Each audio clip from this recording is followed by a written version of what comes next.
I will ask Gregory and Michael to take their positions, please. This year, we are headed to outer space. And Greg and Michael are taking their places at the helm for this conversation. I didn't know this was going to actually happen. This is terrific, by the way. This is heavy. It's really heavy. Jim had mentioned that there was an opportunity and a little blank in the schedule and asked if I had any ideas. And I said I reflected then immediately on 2006, about the time I met a guy named David Crane. And I invited Michael Scharf, he wasn't quite dean then, to come to Chautauqua Institution to speak there at the Hall of Philosophy, outdoors, cool thing. And I invited him to come here because I don't think he'd been here. So we sat in a chair similar to that, and we talked about his expansive world, that we're dealing with attorney advisor to the UN affairs at the United States Department of State, where he played a key role in the creation of the ICTY. He had served as special assistant to the international prosecutor of the EEC, trained the judges for the trial of Saddam Hussein, helped Kenya. He was prosecuting Somali pirates. He was the first American to deliver an amicus argument before the appeals chamber of the ICC. He was a co-founder of the Public International Law and Policy Group. And from 2013 to 2024, he was anticipating that he would be the co-dean at some point. Sort of a puppet, pauper, pirate, poet, that's kind of guy. And so we're talking about all those things because I do that. I try to prepare, and when people show up, and some of you may be being asked to be interviewed before you leave here.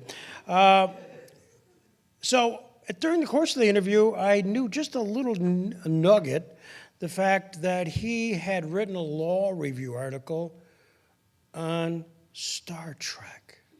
So I kind of dropped that in between ICTY and Rwanda. I sort of dropped that in. He's just sort of before that going along methodically as he does, and then all of a sudden, boom, he lights up and he goes, yeah, I'm a Trekkie, and I've written a law review article. I'm a serious guy. And so I thought that would be a neat idea to revisit that, and Jim agreed. And most importantly, Mike agreed. So I don't know where this will go, but go it will. Because just to give you a flavor of how my days... Where no man has gone before, that's right. There goes another punchline. I'll find another one. Because soon they'll be beaming me up, Scotty. I know. Be good. So I just want you to know the preparedness I had for this.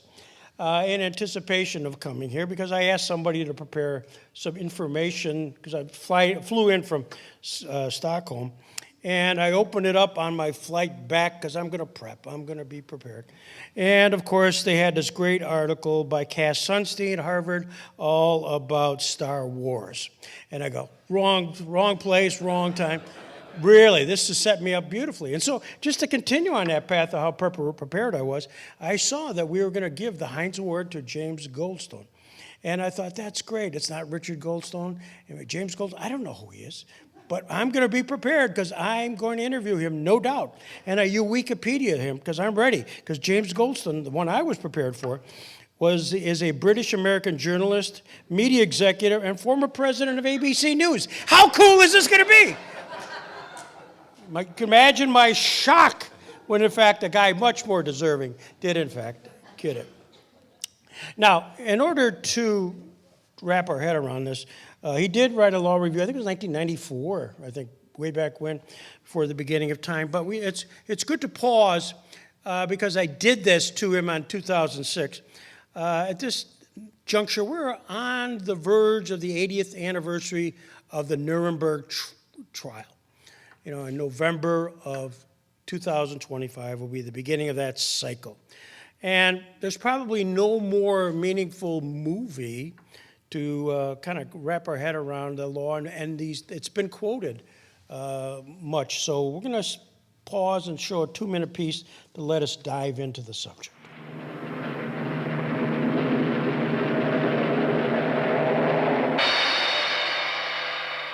But this trial has shown that under a national crisis, Ordinary, even able and extraordinary men can delude themselves into the commission of crimes so vast and heinous that they beggar the imagination. No one who has sat through the trial can ever forget them. Men sterilized because of political belief, a mockery made of friendship and faith, the murder of children. How easily it can happen. There are those in our own country, too, who today speak of the protection of country, of survival. A decision must be made in the life of every nation. At the very moment when the grasp of the enemy is at its throat, then it seems that the only way to survive is to use the means of the enemy, to rest survival upon what is expedient, to look the other way. Well, the answer to that is survival is what? A country isn't a rock. It's not an extension of oneself. It's what it stands for. It's what it stands for when standing for something is the most difficult. Before the people of the world, let it now be noted that here in our decision, this is what we stand for. Justice, truth,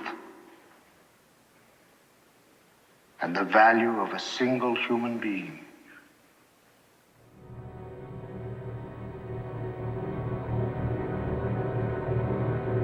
What did that clip mean to you, Michael? Wow. I think that's my favorite clip of any movie that I've ever seen. It was written in the 1960s, but it was about the threat the U.S. had faced during the McCarthy era. And the message the writer had was, we can't let our country slip into what happened in Nazi Germany.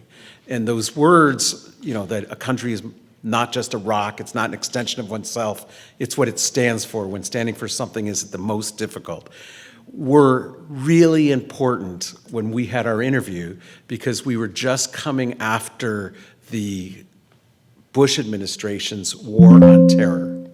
And during that, several of the people in the room participated in a conference that I hosted at Case Western called Torture and the War on Terror. And we had a document called the Cleveland Principles that we produced.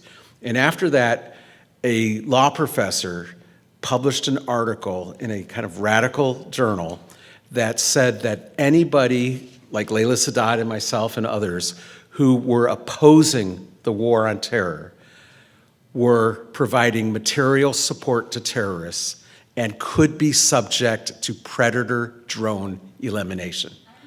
And that's where we were then. So we were feeling during the war on terror that civil liberties were sliding away and we were sliding toward what happened in Nazi Germany. And those words were so powerful at that moment. And that was nothing like what we're experiencing today under the Trump administration. So I think those words are a clarion call to all of us as Americans to watch out what's happening, to realize that whatever threats you think we're fighting against, they don't justify sacrificing the things that make America truly great, which are our civil liberties and our respect for the rule of law. That's what that means to me. One of the interesting things it's about 2006, we had an event at the Chautauqua, and we had actually had Abby Mann, the writer of Judgment at Nuremberg, via Zoom. He was going to come in, but he had a bad back, couldn't come in. So we had him by Zoom, and so we did an hour-long interview, and it was spectacular. But he spent a lot of time studying Robert Jackson and the IMT. Now, this particular case, as I'm telling you, this is the obvious. This is not the IMT. This is the judge's case. But nevertheless, much of the words were grabbed by that. But it's also to note, and here's our little segue, that one of the characters in the Abby Mann Judgment at Nuremberg, Academy Award winning, was a guy named William Shatner. William Shatner, you can look it up. In fact, he played a role. It was a big role. So a guy that subsequently we see on TV in 1964. And I 66, got to stop yeah. here for a second. I'll drop it in. We have a celebrity. 66 to 69. Yeah. What? No. Hold on again. All right, I'm being called out here. Hold on. The original series. Here's all sources, Steve, or the Wikipedia. Come on. In early 1964, Gene Roddenberry presented a brief treatment for a television series to Desilu Productions. And he actually called it a different name. The Desilu studio had Lucille Ball was instrumental. Lucille Ball, Jamestown, New York. Have I mentioned that? Lucille Ball? Because I'm going to mention the fact that Gary Hahn is right there. He's the vice president of the National Comedy Center, the Lucille Ball, Lucille Desi Arnaz. Yeah. He's here, and he's going to fact check everything we say. Because there's nobody knows more about Desilu than Gary. Anyways, thank you for coming, Gary. Desilu, this is the big point of this whole thing here. Desilu Studio had Lucille Ball was instrumental in approving the production of the series, and the studio worked with Roddenberry to develop the treatment into a script, which was then pitched to NBC, and he starts working on it in 1964, and I don't know, sometime NBC starts in 65. Yes. Anyways, all of that, why did you actually take the time? One, how were you introduced to the Star Trek? Yeah. Let's do that first.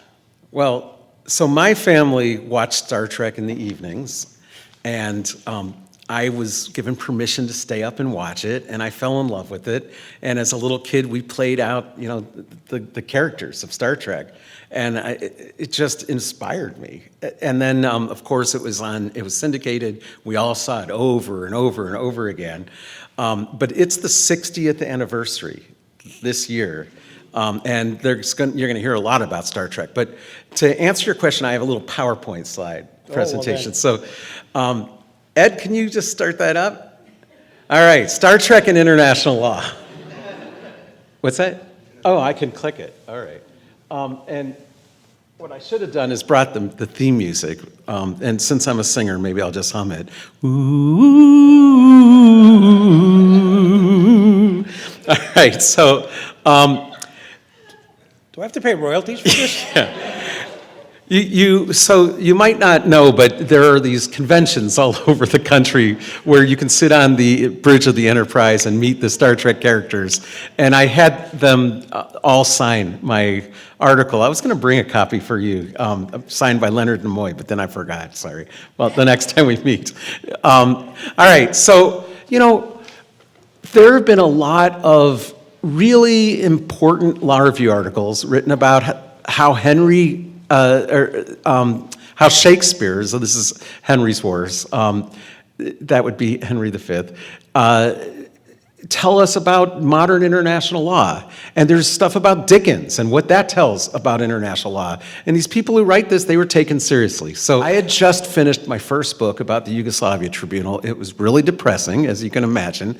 But I noticed the whole time I was studying IHL, International Humanitarian Law, I kept thinking about Star Trek episodes that I had seen, and how maybe I could teach students about international humanitarian law by telling them about Star Trek. And at that time, Star Trek: The Next Generation was the most famous of the Star Trek episodes. So I authored this 1994 law review article, and little did I know that of the 21 books I've written and 150 law review articles, this is the one people are still talking about. This is the one I get invited for. And it was republished in a book, and it really was a little cause célèbre. But Star Trek is all to do with that. It started out with the original Star Trek series, and then there was a cartoon series, then Star Trek: The Next Generation, which was very popular, and then there was Deep Space Nine and Voyager and Enterprise and Discovery, then Picard came back in the Star Trek Picard series, then there was a cartoon series that was hysterical called Lower Decks, and now there's one called Strange New Worlds. And it's the best, by the way. It's even better than the original. So if you have a little time on your hands, you want to binge watch a streaming show, that's the one to watch. That's the last one on this. There've also been 13 motion pictures, and there's 3 more coming down the pike. So this is really a big part of our culture. And what I noticed is that my students at the time knew more about Picard, the captain of the Enterprise, than they did about Pol Pot. And they knew more about Klingons than they did about South Koreans. They knew, or Cambodians, I think. Then they knew more about the neutral zone than they did about the DMZ. So if I could get them to think about international law in the context of what they were watching on TV every night, maybe it would stick a little bit and it would be fun. So I also noticed that Star Trek over the years was having this huge influence on our thinking. So the creative sci-fi geeks came up with the flip communicator 30 years before the flip phone, and they look the same. And Captain Kirk there is holding a little teeny disk for the computer at the time when we had giant floppy disks. And it wasn't for years before our disks got smaller and smaller, and now we have thumb. They had it on Star Trek.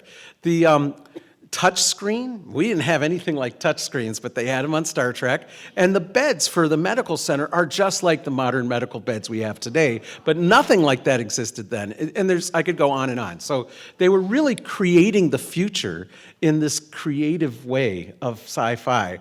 And so I thought, Star Trek really, it matters more than you'd think.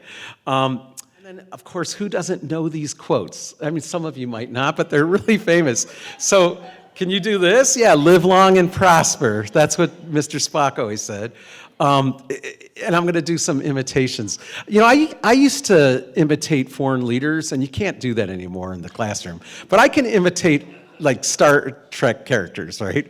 So, and this one though is foreign. This would be Scotty. He would say, Captain, the engines, they cannot take much more of this. Captain Kirk, famously said, space, the final frontier. That's how he talked, right? And Ensign Chekhov, who was from Russia, he thought everything was invented in Russia. So he said, what was it? It was invented by a little old lady from Leningrad. Boy, he had a Georgia accent. He would always say, damn it, Jim, I'm a doctor, not a bricklayer.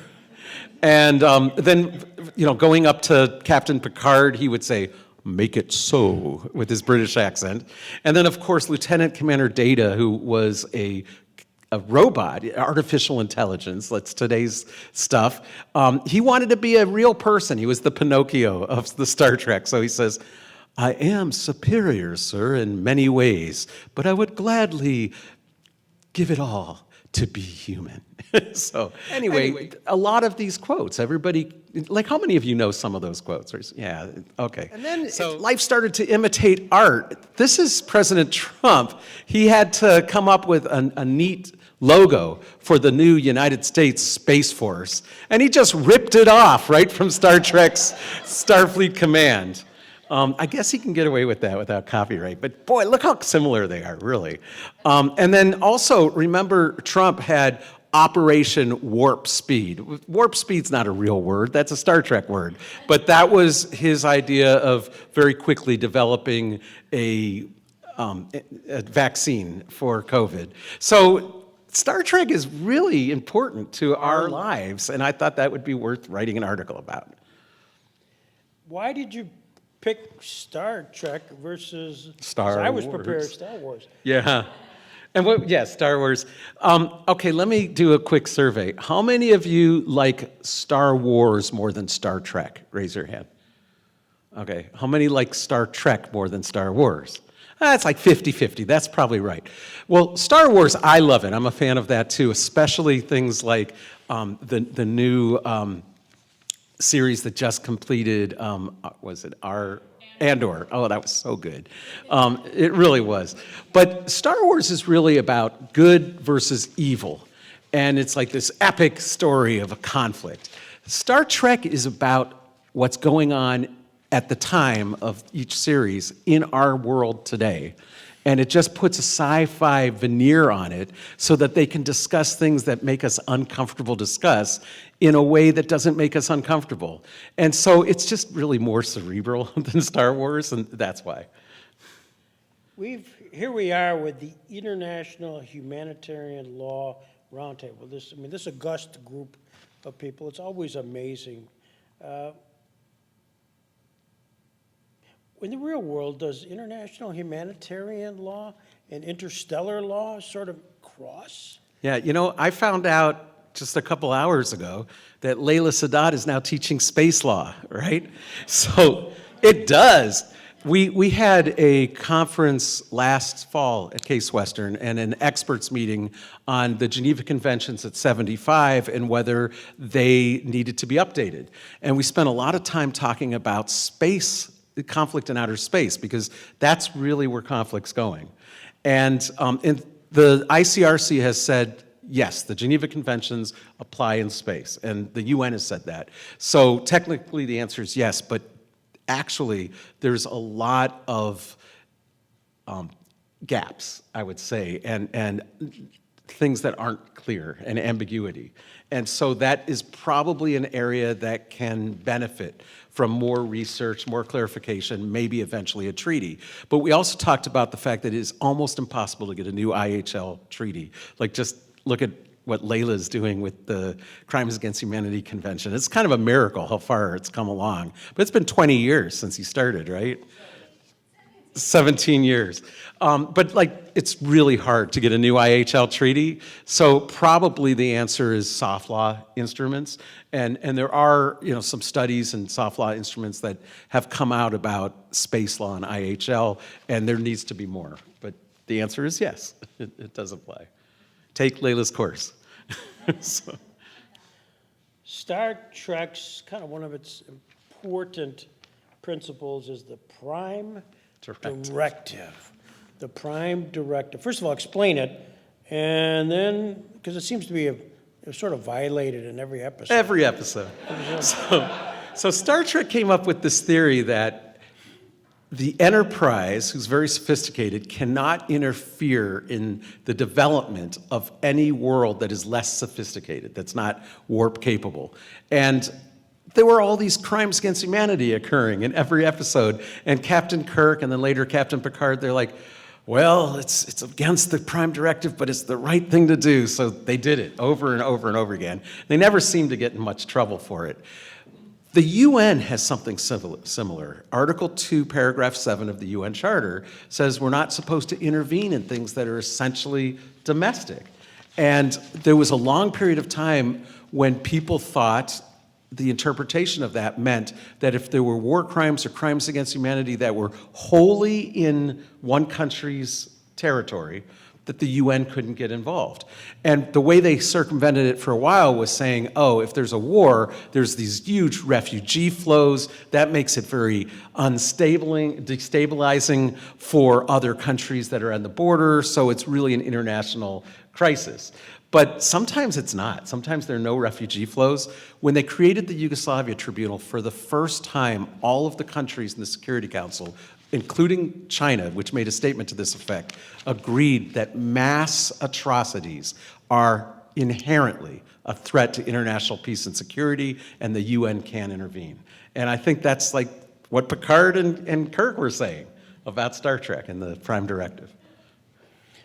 Here's one. This is actually a question you've asked me to ask you.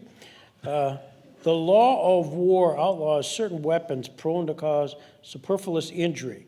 In the Pegasus, you all remember that episode. Of course. Star Trek Next Generation wrestles with that issue. What were its insights? Yeah, so in the Pegasus, some other captain had gotten a hold of a phased cloaking device, which is really, really dangerous. And it was against the law to use.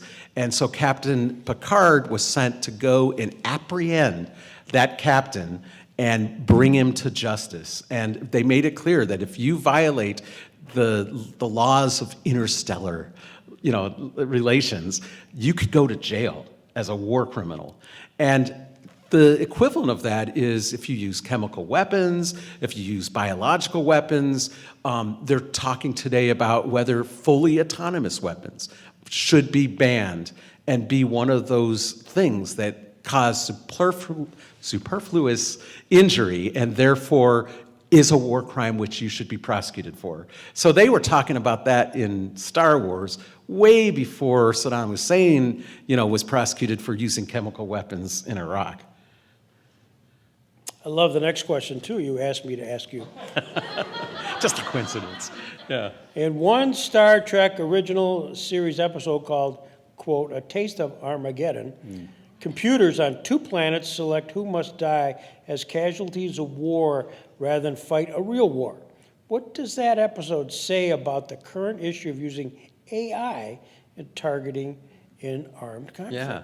So just coincidentally, Paul Williams last summer published an article in the Case Western Reserve International Law Journal called, what? A Taste of Armageddon. And I don't remember seeing a little TM next to that, but it was, or a C, it was a riff on that Star Wars or Star Trek episode. But basically in that episode, there were 2 countries that were sick of killing each other in nuclear exchanges. So they agreed to just have computers decide how many casualties there were, and then people had to volunteer to go to these places where they'd be like incinerated. And that's horrible, right? But what they tried to do is make killing so easy that it wasn't like horrible, and they thought that was an advance. And what Captain Kirk does in that episode is he breaks all their computers and he says, if you're going to kill each other, you should know how horrible it is. And that, he thought, might keep them from doing it so easily. Well, we live in a time now, because of AI and drones, where, for example, in Israel, there is a program that they've been using called Lavender. How many of you know about this? All right, so what Lavender does is it uses satellite imagery, it uses heat, it uses photographs of coming and going, and every kind of different information that it can get its hands on. And then through AI, it puts it all together and it advises people what the targets are that are likely to be Hamas. And then there's a guy or a woman who pushes the button after receiving that advice to decide to launch the drones that will blow people up. And of course, they're not like going in and shooting, they're just pushing a button. Now, the interesting thing is, the button pushing is really important because everybody pretty much agrees that a fully autonomous weapon is a bad thing. So as long as there's a person in the loop pushing the button, that ethically it's okay. Turns out that the button pushers are almost always just following what the AI tells them. Because what are they going to say? I know more than the machine does? The machine has all this information. So they're pushing the button, and they're not really doing anything to stop it. Now, it turns out that Lavender has about a 90% success rate, which means 10% of the time it makes mistakes. And who do you hold responsible? The guy who pushes, or woman who pushes the button says, look, it can't be that I was negligent because this really smart computer told me that it was okay. The commander can't be held responsible because, responsible for what? For a digital subordinate, right? And in fact, Paul, and then in a subsequent article that I wrote, are developing the idea that there should be command responsibility for digital subordinates, and there should be accomplice liability for the button pusher for digital co-perpetrators. And we'll see, how that develops. But it is true that the world of the law applying to AI is changing rapidly. There are discussions about giving AI rights, to produce art, and obligations and liability and responsibility. So why not apply that to international humanitarian law? And that all comes from Star Trek. It's amazing. You know what I find really hilarious? You got all these guys, they're really excited because they understand some of these episodes. They do. And Gary's been to a number of the Lucy Fests and the fan-based things. And I remember Lucy Arnaz and her brother was on stage, and people were asking, in episode 25, it's named the title, such and such. And ultimately, Lucy Arnaz says, wait a minute, get a life. How do you guys know all this stuff? So similarly, I have another question along that line. The former president of the Philippines, Rodrigo Duterte, is arguing that the ICC, that the manner of his rendition to the court was unlawful. That issue came up in a Star Trek Next Gen episode called, and you all remember this one, Encounter at Farpoint. Tell us about how Star Trek dealt with that issue. Yeah, it was actually the very first episode of Star Trek The Next Generation, and this guy named Grappler Dorn had taken an alien that was giving energy to the planet and was holding it hostage, and it was being really bad. So Captain Picard says to First Officer Riker, would you object to a clearly illegal rendition? And what he had in mind was just beaming this Grappler Dorn on board and then just like taking him away. And so no sooner does he say this, and Riker probably would have said, yeah, Captain, let's do it. They were a little cavalier about the law, but this omnipotent power called the Q materializes, and then for the next 7 years, the Q kept bothering Captain Picard. But in this episode, he says, listen, by deciding to break the law and do this illegal kidnapping and not go through extradition, not go through the appropriate channels, you have condemned the human race to extinction. And then Picard had to have a trial and prove that he was really okay. But I think Duterte, this is the first time the ICC is going to wrestle with this. The Yugoslavia Tribunal had a case that would have raised this, but they basically settled it. And they dropped some charges in return for the defendant not raising that issue. So this is going to be interesting to watch as this plays out. And basically what's happened in the Duterte case is they didn't go through any process to surrender him to the ICC. The new president of the Philippines, Marcos Jr., just grabbed him and sent him to The Hague. And The Hague said, thank you, welcome aboard. By the way, in a couple of days, the ICC moot court competition will unfold, and that is one of the issues in the ICC moot court competition. So we like to, and the reason I know that is because I founded that competition 20 years ago when it was just about 7 little schools participating, and it's now 140 schools from 85 countries. It takes place in The Hague, and I write the problem every year, and so we like to preview real cases that are coming up before the ICC. And then the trick is to get the ICC to approve it because they're our partners. And then Mark Ellis, who you've done things with before, his IBA is the sponsor of that. He makes it all possible. So that will be one of the issues. Wow, and here we are. Well, how do you think it'll end up? In the real world? Yeah. So there's a bunch of ways they could handle this. They could say there's an Eichmann exception. Like they could say that, okay, yeah, it was bad that he didn't get extradited properly, but the remedy of releasing him is too extreme given the fact that he killed, 7,000 drug traffickers without a trial. That's one possibility. Another is they could say, look, that's just not a remedy that we have at the ICC. There's no way for the government or the defendant to claim that the provisions of the ICC statute says the way you got there is a reason for dropping it. They don't even have the word extradition in the ICC statute. So that might be it too. But I'm really curious to see how this plays out. And I'd be curious to know what you all think about that one as well. So. Well, they'll have a chance here in a minute. In one Star Trek Next Gen episode called Chain of Command, Captain Picard becomes an undercover spy and is apprehended by the Kardashians. The Kim Kardashian people. When I first read No, it, I thought it was the Kardashians. Canadians, and maybe Norm Farrell was part of this. I don't know. Yeah, the Kardashians. Who subject him to torture. What did this episode have to say that might have been relevant to the U.S. treatment of terrorist detainees a decade after it aired? So Picard goes undercover, so he's basically a spy. And there's always been a question of what treatment do you give spies? But during the war on terror, the United States was trying to figure out what treatment do you give terrorists or members of Al-Qaeda. And under the Geneva Conventions, there are people that are combatants and they get POW treatment, which is pretty high standards.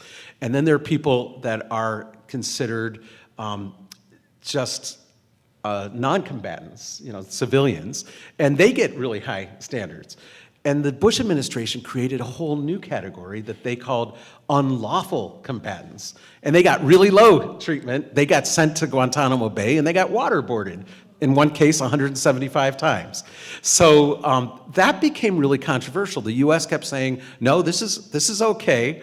And the rest of the world pretty much pushed back and said, no, the Geneva Conventions don't let you do that. And that was the same issue that took place in Star Trek 20 years before our war on terror. So again, very relevant and gets you thinking about these issues in the abstract. Thinking about this, Gene Roddenberry, who wrote this in 1964, I read someplace that he actually had lawyers or people who were involved in the law, helping write the script. Is that fact or fiction? It is fact. He wanted to be as realistic as possible. And now today, often, there are TV shows, Law and Order and things like that, where they have consultants that are lawyers. I think some of the people in this room maybe even have from time to time been asked to consult on a TV show. But back then, this was the first time ever. And he basically said, this is based on international law, and I want to get this right. And so they had lawyers that were advising them. That's fascinating to me. Also, Roddenberry, reading a little bit about him, he wanted Star Trek to show what humanity might develop into if he would learn from the lessons of the past, more specifically by ending violence. An extreme example is the alien species known as the Vulcans, who had a violent past but learned to control their emotions. Roddenberry also gave Star Trek an anti-war message and depicted the United Federation of Planets as an ideal, optimistic version of the United Nations. Yeah. I think we all struggle in our perception of humanity as whether we perceive them through a Hobbesian lens, where we're all kind of violent and it's civilization that holds us in check, and it's a thin veneer and easy to send even the best intentioned people over the edge. And a Kantian philosophy where law is slowly making us better. And I used to talk with the late Scharf Bassioni about this, because I'm Kantian. I think that there's more and more law. We're slowly improving. We heard the prosecutors talk about this. They think that things are slowly getting better. And Bassioni would say, if you look at the numbers, it's not true. Partly because of technology. This has been the bloodiest 100 years in the history of humanity, by tens of times. We're just killing each other left and right. And the law is struggling to keep up with it. So I think that Roddenberry back then was hoping that as humanity progressed, the law and the international organization, which was Starfleet and the Federation, would slowly make us better. And the only people who would be bad were the alien species that we'd have to deal with. And I just don't know whether the law is keeping up with the horrible things that humans do to each other. But I do know that it is important for all of us and all the prosecutors to keep at it, because without the law, there's no hope at all. As we're getting to the end here, another one of your questions, and the final one. In one Star Trek Next Gen episode called Justice, and again, Steve, you would remember that, a crew member faced the death penalty for a trivial offense. What did that episode say that might be relevant to the treatment of the death penalty today? So I think a lot of us in this room wrestle with the death penalty. In the US, there's a lot of states that have the death penalty. And what happens around the world is when there are terrible atrocities and we go in and try to help create a tribunal, like we did in Iraq, the local people often say, okay, we want justice, but we want the death penalty. And in the Iraq case, which I was very involved in, I told them at the time, the Europeans will not support this, Human Rights Watch will condemn you, and there'll be a mixed verdict on this if you have the death penalty. If you want money and support, the price that you have to pay is to not have the death penalty. When Paul Williams and I went into Uganda to help them create their Uganda War Crimes Tribunal, I gave the same message. They really needed the money more than Iraq, and so they forewent the death penalty. And I think that was like really amazing that that happened. But that keeps coming up over and over again, and it's a real struggle. The Europeans certainly are against it all the time, but a lot of the countries where atrocities occur, it's in their DNA to have the death penalty, and they insist on it.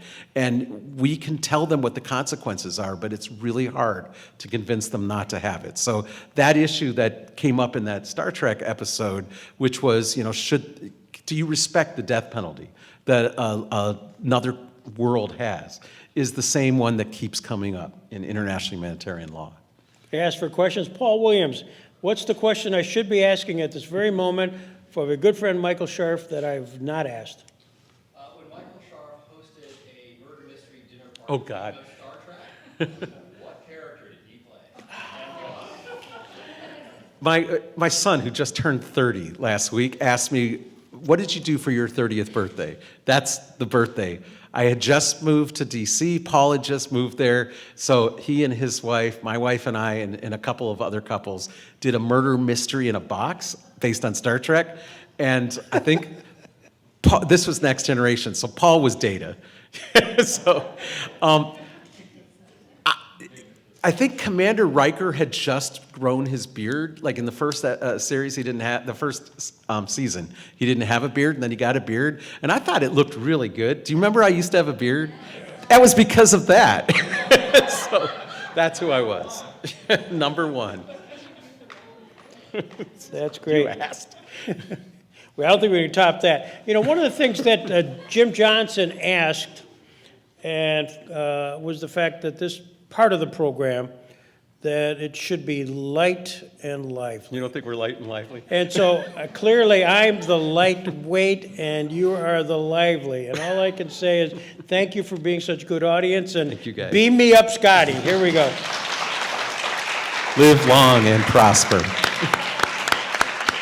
Thank you. That's great, guys. Thanks.